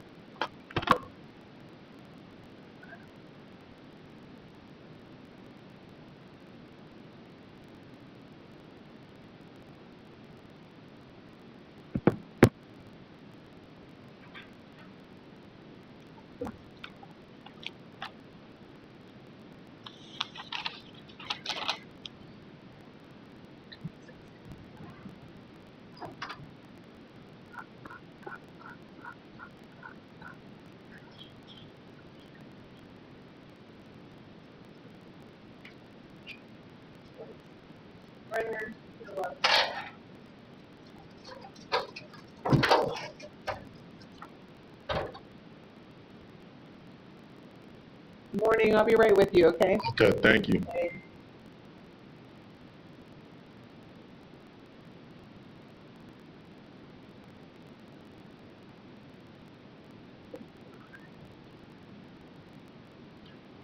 All right, good morning. What's your name? My name is Zephaniah Mamoy, And your date of birth? 02/05/2001. All right, thank you. You are here because you had a warrant for your arrest. So you got a ticket in April for an ignition interlock violation and driving on a suspended license. Your court date was for May 6th. When you missed that court date, that's how you ended up with a warrant. You also picked up a failure to appear charge as well. So I'm going to take care of your initial appearance on this. I'm going to end up giving you a new court date to come back to take care of it. Thank you, I appreciate it. All right. Do you still live on Solomon in Mesa? Yes, ma'am. Is your phone number 480-514-9876? No, that's an old number. Okay, what is the new one? 480-799-2586. Perfect, thank you. Okay, the ignition interlock violation and the driving unsuspended are Class 1 misdemeanors. The maximum penalty that could be imposed is up to 6 months in jail, up to $2,500 in fines, plus surcharges and assessments, and up to 3 years of probation. If you're found guilty of either of those, there's a $20 mandatory assessment that's imposed. On the interlock violation, if you are found guilty, then the period of your interlock device is extended for not more than 1 year. That's as a minimum. The failure to appear is a Class 2 misdemeanor. The max on that is up to 4 months jail, $750 in fines plus surcharges, and up to 2 years of probation. The only minimum on that is that $20 assessment. Conviction of a criminal offense may also have collateral consequences, including but not limited to immigration penalties. You have constitutional rights, of course. You have the right to be presumed innocent. The state has the burden of proving you guilty beyond a reasonable doubt at trial. You have the right to remain silent. Anything you say can be used against you. You are being recorded this morning. You have the right to the assistance of an attorney. You may qualify for a court-appointed attorney. You have the right to a trial. In this type of a case, you have a trial to a judge. At the trial, you have the right to confront and cross-examine the state's witnesses against you. You have the right to compel witnesses to come to court and testify on your behalf free of charge. And if you're found guilty, you have the right to appeal. If you fail to appear for a sentencing hearing set in your case for more than 90 days, you may give up that right to appeal. Any questions about your rights? No, ma'am. Are you a veteran of the U.S. military? No, ma'am. Okay, so for today, I'm going to enter not guilty pleas. We're going to set your case to a pretrial conference. Will you come to court when I tell you to be here? Yes, ma'am. I will release you on your own recognizance this morning. No special release conditions are imposed. Make sure you keep this court date. Come to court when you are scheduled. If you don't, a warrant can be issued for your arrest. You could be held in custody pending the outcome of your case. You could face additional charges for failing to appear, and your case could proceed in your absence. Any questions? No, ma'am. Thank you. All right, you're welcome. So we'll have paperwork for you with your new court date on it, and then we'll see you back. Okay, I thank you so much. You're welcome. Have a good day. Appreciate it. Hi, I'll take number 12. Thank you.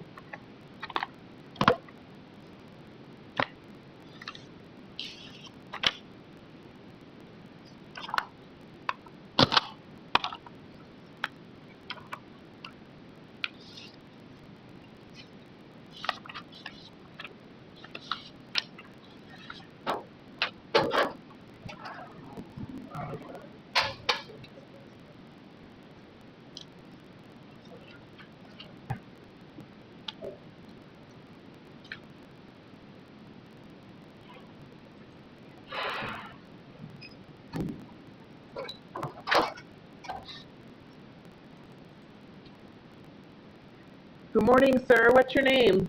Kevin Manuel, And your date of birth? 11/18/86.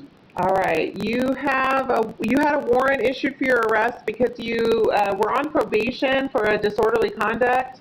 Yeah. And part of that probation required counseling. When you didn't provide proof of counseling, we set a court date. When you didn't appear, that's how you picked up the warrant. Okay. And this is, I mean, it's fairly old. It's from 2023. But the counseling's still required. May I speak? Yeah. I don't know why you guys didn't deal with this when I went to prison. We didn't know you were in prison. That's the easy answer. Yeah, okay. We don't ever get notification when somebody's in prison. So the fact of the matter is we just didn't know. Yeah. Did you do programs and stuff while you were in prison? Yeah. Were any of them related to domestic violence? Yes. Do you still have proof of those that you can find? You might be able to find it? Yeah. So here's the thing. If you did, you're required to do counseling. I was in a sober living place. Yeah. Well, sometimes those focus on substance abuse treatment, which is great for you, but we're looking for domestic violence treatment. So here's what I'd be inclined to do. I'll give you time. I'll set a deadline for you to provide me some documentation so I can see what work you've done. Yeah. If the programs are acceptable, like if it was sufficient amount of domestic violence counseling that you did, we'll give you credit for it. Yeah. Okay? If it's not, then you're going to have to do it. Because it is required by law, so we can't forgive it for you. But what we'll do is I'll set a review date for you out a couple of months to give you time to track down whatever you can from your programs, and then you can submit those to us. You don't even have to come back in. You can email them, mail them, or drop them off, and I'll give you all the information you need from that. The judge that's assigned to your case will review them. If they're sufficient, great. You won't hear anything else from us. If not, then we'll set a court date for you to come talk about what to do from here. Okay? So let me fill this out real quick. I'm gonna set your deadline at about 2 months. May I say something? I'm sorry? May I say something? Of course. May I get credit time, sir, for the probation on the time that I did in prison? How long were you in prison? Over 845 days. Wow, all right. What'd you go to prison for? Like, Come on, I can look it up. I'm sure you know what you went to prison for. It's not a trick question. yeah. Yeah.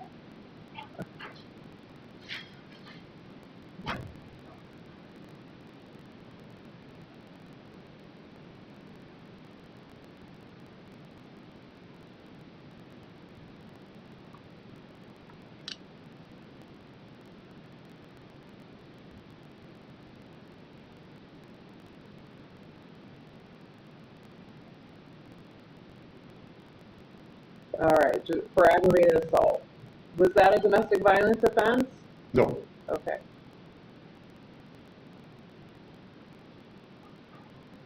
And you were sentenced to 2 years, 6 months. You did about 18 months? Yeah.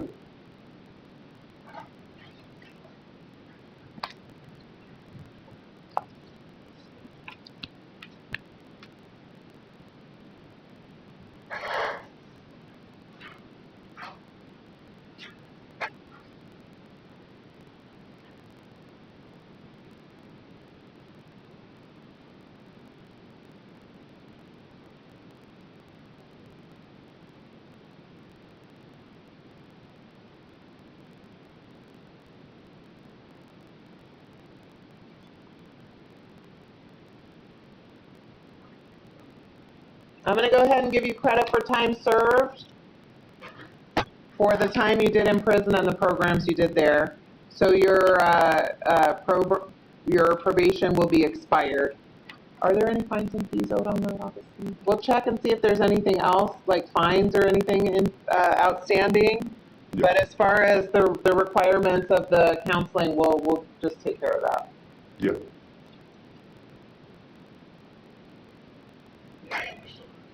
There's still some fines and fees owed, so we'll have someone come talk to you about a payment plan. Yeah. All right, good luck to you, sir. Thank you, Your Honor. Have a good day. Okay, I'll take number 13. Thank you.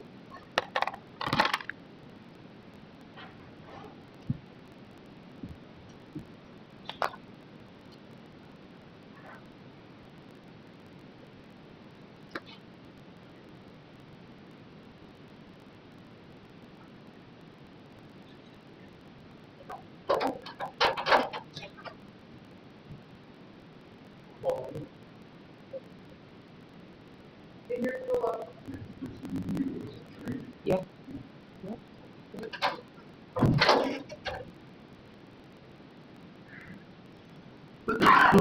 Good morning, sir. Good morning, Your Honor. What's your name? Juan Bernal Jr., Date of birth? 2/1997. All right. So you got a couple of things going on here. You had, you were arrested this morning for the disorderly conduct charge, and then you also have, we had set a court date for Monday because we had gotten a jail refusal or a failure to appear for your jail sentence on your DUI. So I called 3 times beforehand, and then I was actually able to talk to an officer, I want to say, what's today, Friday? Maybe Tuesday or Wednesday, about that scenario, and they said that I could either come into court, which I'm planning to come in today, funny enough, because today's my day off, which is kind of the whole situation that happened this morning with my daughter. Right. But yeah, I mean, what happens is when we get those failure to surrenders, we just set a court date for you to come in to get a new commitment order for that jail time. yeah, it was on the 31st, or he notified me that I could come in before. Right, you can come in before. And I mean, that's why I'm talking to you about it, because you're here. Yes, ma'am. So ultimately what I was going to say is we're going to talk about that today so you do not come in on Monday. Okay. All right. But let's take care, oh, here's this other one. let's take care of your initial appearance on this other one first, okay? Do you still live on Tumbleweed Lane here in Chandler? I do. And phone number 480-647-0649? All right.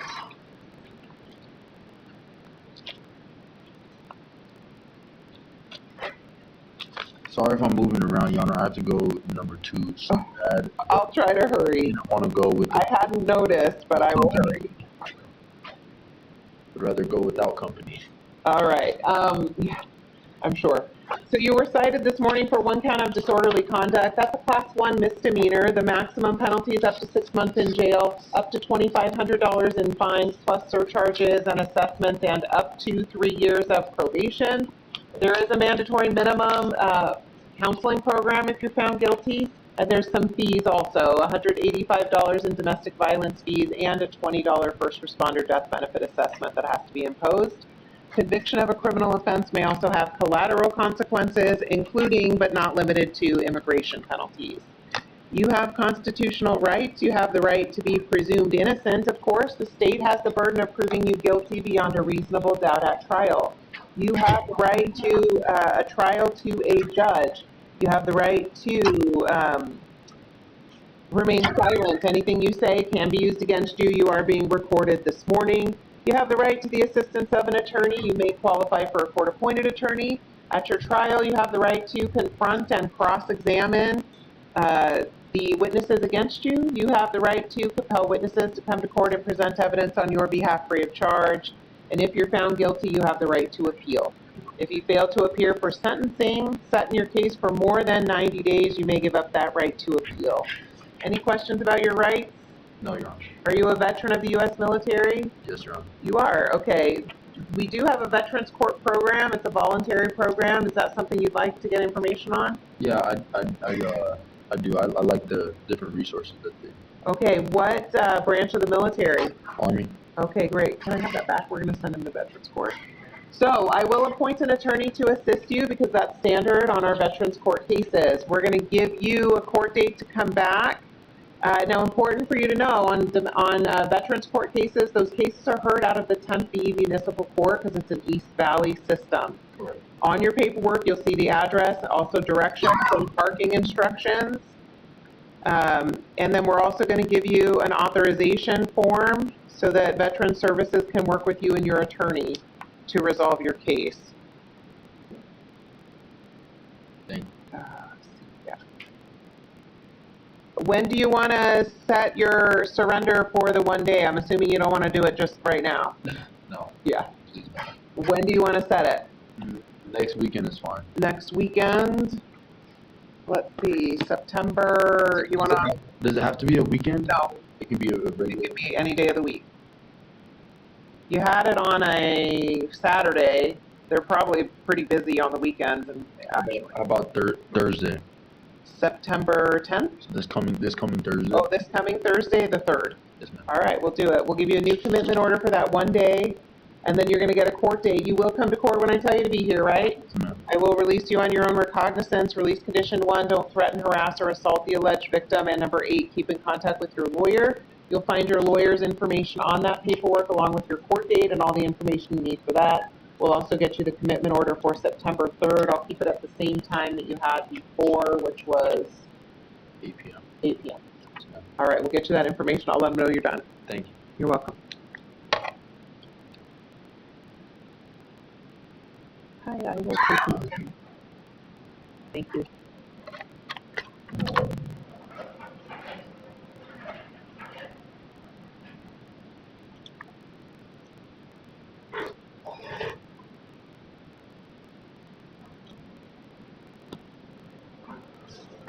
Here's this.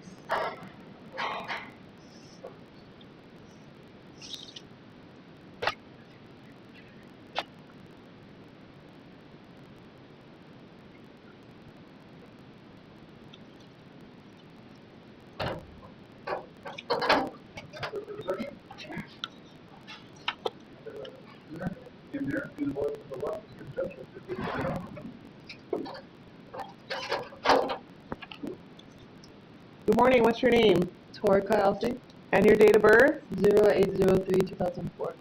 Do you still live on Elgin, apartment C here in Chandler? And is your phone number 623-418-5766?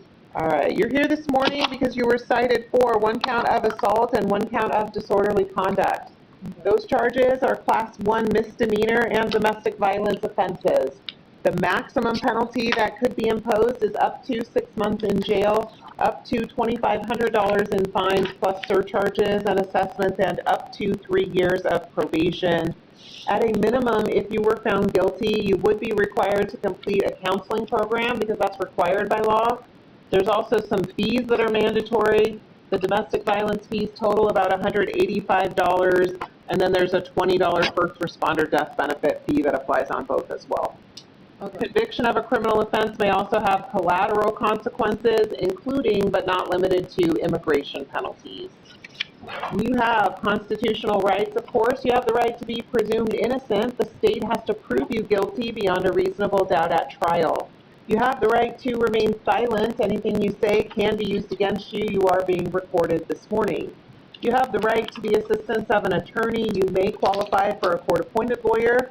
You have the right to a trial. In this type of a case, it is a trial to a judge, not a jury. At your trial, you have the right to confront and cross-examine the state's witnesses against you. You have the right to compel witnesses to come to court and testify on your behalf free of charge. If you're found guilty, you have the right to appeal. If you fail to appear for sentencing set in your case for more than 90 days, you may give up your right to appeal. Any questions about those rights? No. Are you a veteran? No. Okay, so today I'm going to enter not guilty pleas on your behalf and set your case to a pretrial conference. That's the time you come to court, meet with the state, see what the evidence is against you, and decide what to do from there. Will you come to court when I tell you to be here? I will release you on your own recognizance this morning. Release condition number 1, don't threaten, harass, or assault the alleged victim, okay? You'll have your court date in writing in a few minutes before you go. Take that with you. Keep track of that court date.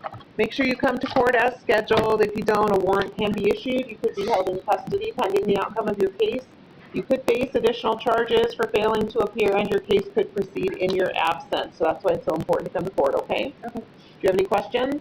All right, they'll come get you in a second and get you on your way. You're welcome.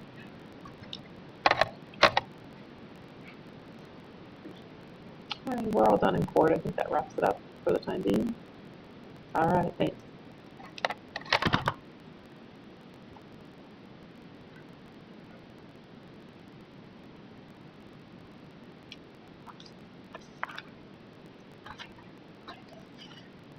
Jennifer, you can have a seat at the table in front of you.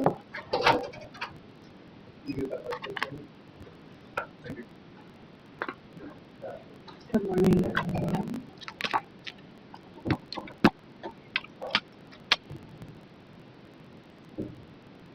And what is your date of birth? December 14th, 1982. All right, you still live on Iowa Street here in Chandler? For the time being. For the time being, okay. And what about a phone number? 480-398-6118. All right, thank you. So you're here this morning because you were cited for 1 count of driving and a suspended license. That's a Class 1 misdemeanor offense. The maximum penalty that could be imposed is up to 6 months jail, $2,500 in fines plus surcharges, and up to 3 years of probation. The only mandatory minimum is a $20 first responder death benefit fee that applies on all criminal convictions. Conviction of a criminal offense may also have collateral consequences, including but not limited to immigration penalties. You have constitutional rights, of course. You have the right to be heard. You get to hear it again. I know, I've heard it. I'm actually loving this. I actually love listening to this kind of stuff. Okay. I'm never ever in trouble. Well, it is interesting. I'll give you that. It is. It really is. I've never seen the jail thing. I've never seen that. That's different for me. Sometimes it's extremely boring, but sometimes it's interesting. I guess. But I do have to go over with you. I understand completely. You have the right to be presumed innocent. The state has to prove you guilty beyond a reasonable doubt at trial. You have the right to remain silent. Anything you say can be used against you. You are being reported this morning. You have the right to the assistance of an attorney. You may qualify for a court-appointed attorney. You have the right to a trial to a judge. At the trial, you have the right to confront and cross-examine the state's witnesses against you. You have the right to compel witnesses to come to court and testify on your behalf free of charge. And if you're found guilty, you have the right to appeal. If you fail to appear for sentencing set in your case for more than 90 days, you might give up that right to appeal. Any questions about your rights? No. Are you a veteran of the U.S. military? Okay. So today I'm just going to enter a not guilty plea on your behalf. You technically have two choices on how to proceed. You can enter the not guilty. We'll set a pre-trial conference. You can come in and talk to the state. If you work on the status of your license or get it reinstated. I've already paid fines on everything. My father passed away, and sorry, I'm emotional about it. I just, as he was without helping him, he was diagnosed with B-cell lymphoma, and he went down really fast. And my little brother's 21, and he was doing all of it alone, and so I flew out there, was out there for a month. And life just got away. I honestly, it just was. And not that I had fraud, that they stole my bank account. I completely changed it. So anything I have going to the courts to pay for the fine, it stopped because I had to switch bank accounts. And I didn't even think about it, honestly. I just never even once crossed my mind because of everything going on. The day I found out he was dying, I fell and I suddenly missed everything from my knee, and it was floating around my leg. I had half an ACL tear, and I came home and I had to need emergency surgery. I'm not doing well. On top of that, we have a slab leak in our house, and we had to move out of our house. It has been a nightmare, and I honestly didn't mean to not comply. It just, I'm still not in our home. We're in the hotel right now. We've been there for a month and a half. And it's just life happens. I know. Life happens. And what you're here for is one of these things that could happen to any of us. Okay, no, you have a lot. I paid off everything I already paid it off, so I just was hoping that they would drop it. Yeah, did you get your license reinstated? My insurance is already sent over to them, that I've cleared the stuff that I'm waiting for the.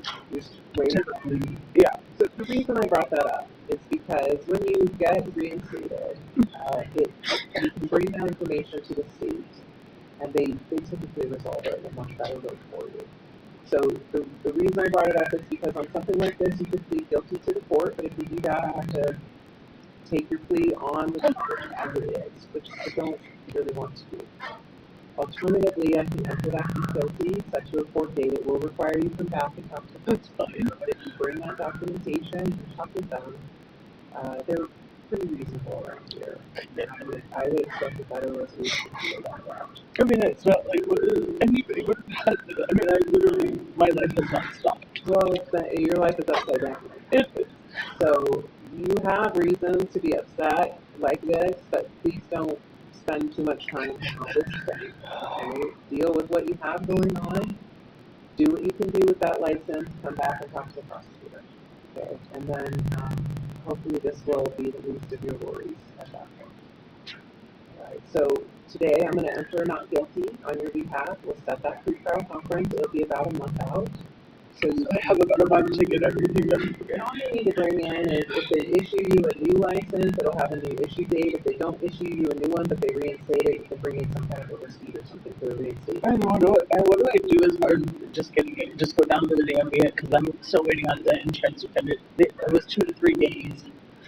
I got the insurance immediately. I didn't even know I didn't have insurance. Sometimes what you might try first, go onto the MVD website, which is mvd.gov. Okay. You can create an account if you don't already have one. You can see the up-to-date status of your license. Okay. And then if all that's required is a reinstatement fee, you should be able to pay it online. Okay, that would be great. And all you do is print out a receipt for the reinstatement fee, and that's sufficient for us. Okay. For the hospital. Okay. And then otherwise, if you go down there, if you know about it. You can well, that's actually interesting. I didn't know that. You can make it on there. A lot better. But MVD is MVD. So, yeah. Anyway, I can do.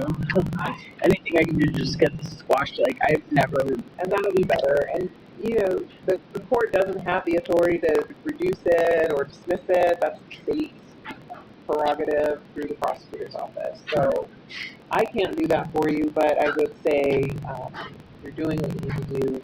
I literally, it was just an honest mistake, and there's just so much going on in my life. It happens. So don't, like I said, work on it, but don't give it too terribly much thought, and then come in. You can stay seated for a little bit, okay? Because the clerk has to set that for you and then get it. Okay. All right. Thank you so much. You're welcome. Oh, I think you already did it. No, that's not you. But very fast.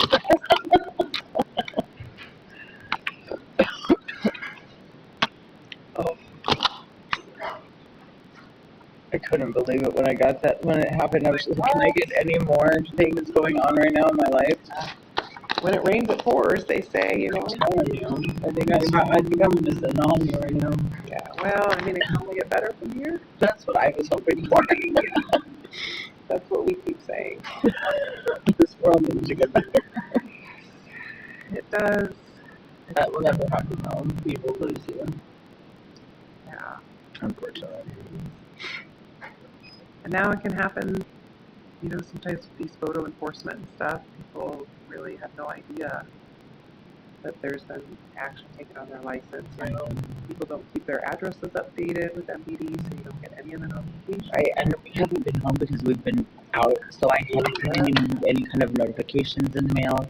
I mean, this whole thing was just flipped up against me. It's a snowball. Are they doing the block cameras in Chandler now? I believe they suspended them. I thought so. Yeah. I think it was effective immediately, like last week or so. I thought so. I mean, unfortunately, it could be used for some great stuff, but it also, they were the first ones to show that it could be used for some very bad things. There have been, there's been national news stories and stuff that are so sad. Yeah. But you're right. I mean, all this good technology could be used for good, but there's never anything that can be used for good that can't be used for bad. Well, there's a will, there's a way, right? Yeah. Ma'am, did you check in up front, or are you scheduled for court? Oh, you gave it to me? Sorry, I have it. I'll be right with you.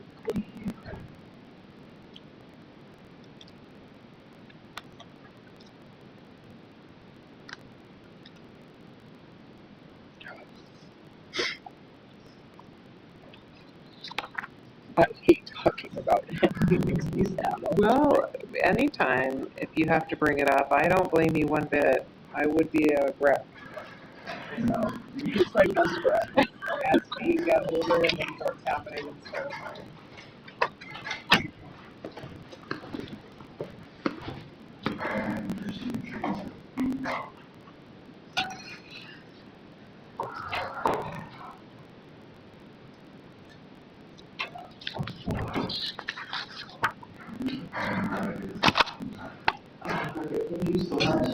Have a good day.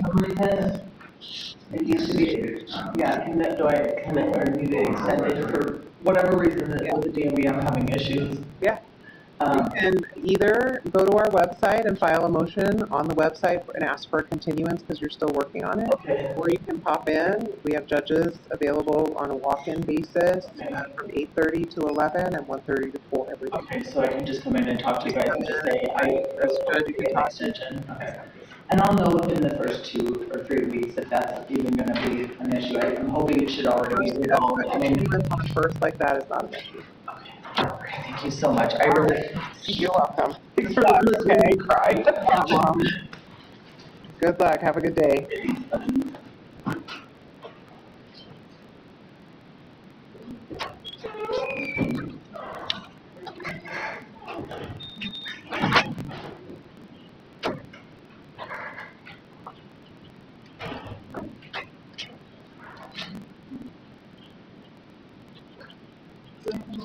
Yeah, I was just going to call you up. sorry. No, you're good. Miss Kim? You can come right on up. Because you provided proof of registration of the vehicle, that charge is dismissed. Oh. Yeah, that was easy. So at the bottom, you'll see the court's order dismissing count 1, which is the only charge on your ticket. So that resolves your ticket. Oh, okay. For that kind of a ticket, when it's a registration violation, the state law says that if you renew your registration before your court date, then it gets dismissed. Oh, So that's why you got that. Just took care of the problem. okay, cool. Well, thank you. You're welcome. Do you need proof of like the insurance card? I don't, you were only cited for the registration, and they gave me a copy of your registration just make it provided up front. Okay. So that was all I needed. Oh, okay. Thank you guys. You're welcome. Have a good day. Thank you too.